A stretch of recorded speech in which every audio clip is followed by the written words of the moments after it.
Good morning, everyone.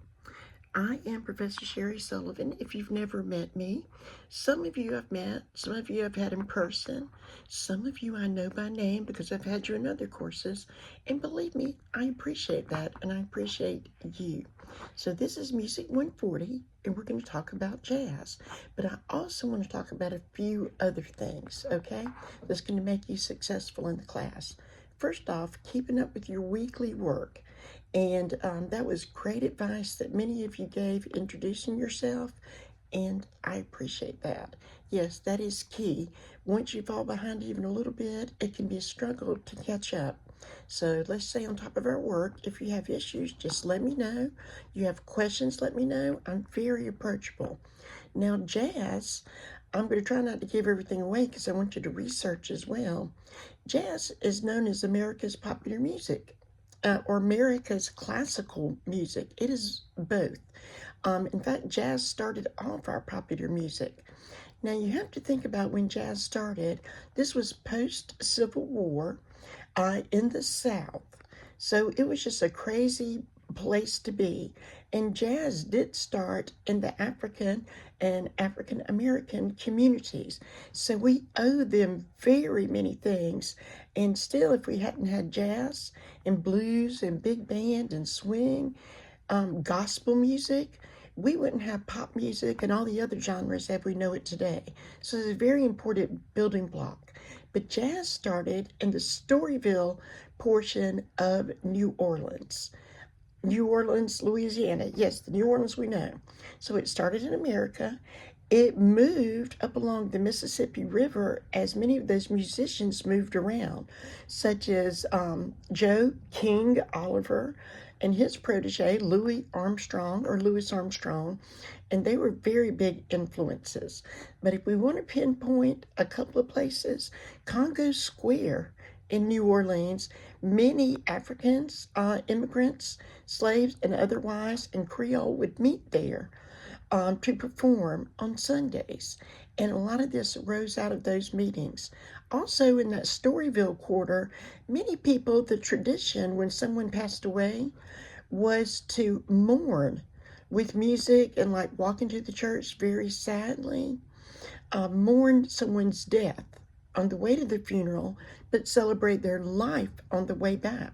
And a lot of that included playing those instruments and playing the instruments quite happily. And sometimes that would just take on a life of its own, and it would wind up in bars, the music would, the celebration. So you can kind of see how this funeral playing also led to jazz. And then the great thing about jazz is some of it's written, a lot of it is improvised or made up, so it can take on many forms. Now I wanted to talk about ragtime, and I've seen that some of you have already done this for week 1, March 23rd, and I would thank you for that.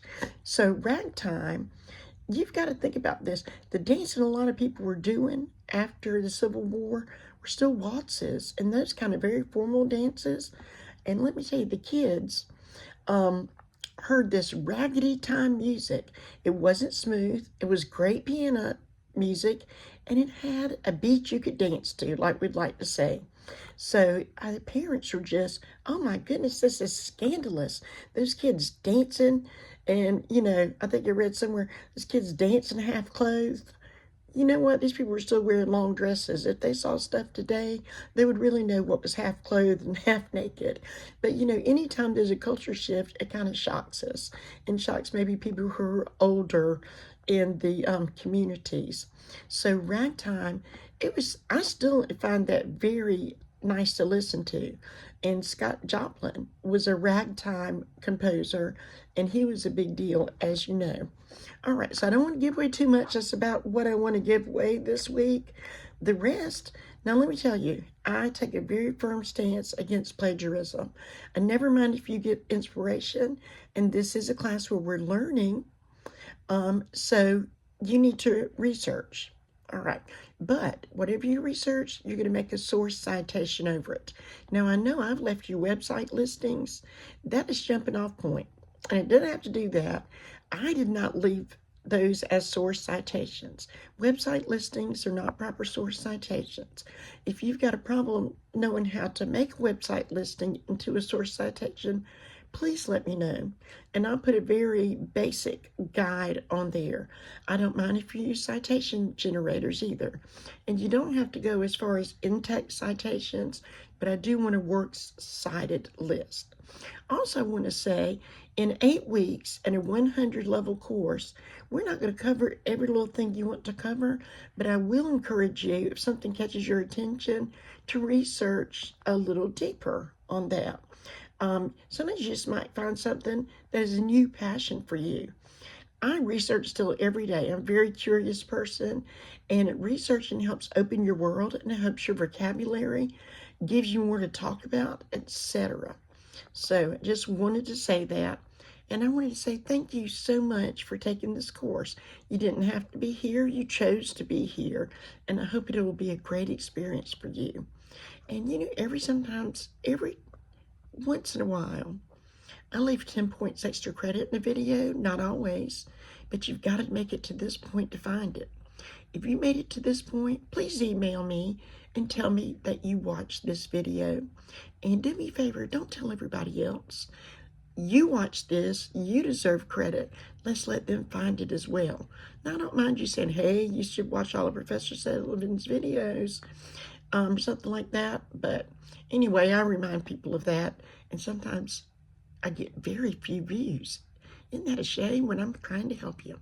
But anyway, thank you. Write me and let me know if you watch this, and I will write down your 10 points as to credit. Now, I won't put that on anything until the end of the term, and I will put it on what's most beneficial to you. Perhaps it will be the project. Sometimes it's easy to leave out things, but I'll write it down. It'll be there for you if you need it. But you know what? A lot of people who watch these videos and are conscientious never even need the extra credit, but it's good as insurance. Okay, I hope you have a wonderful day, a fantastic weekend, and get in contact with me if you need me. Thank you so much, and bye-bye.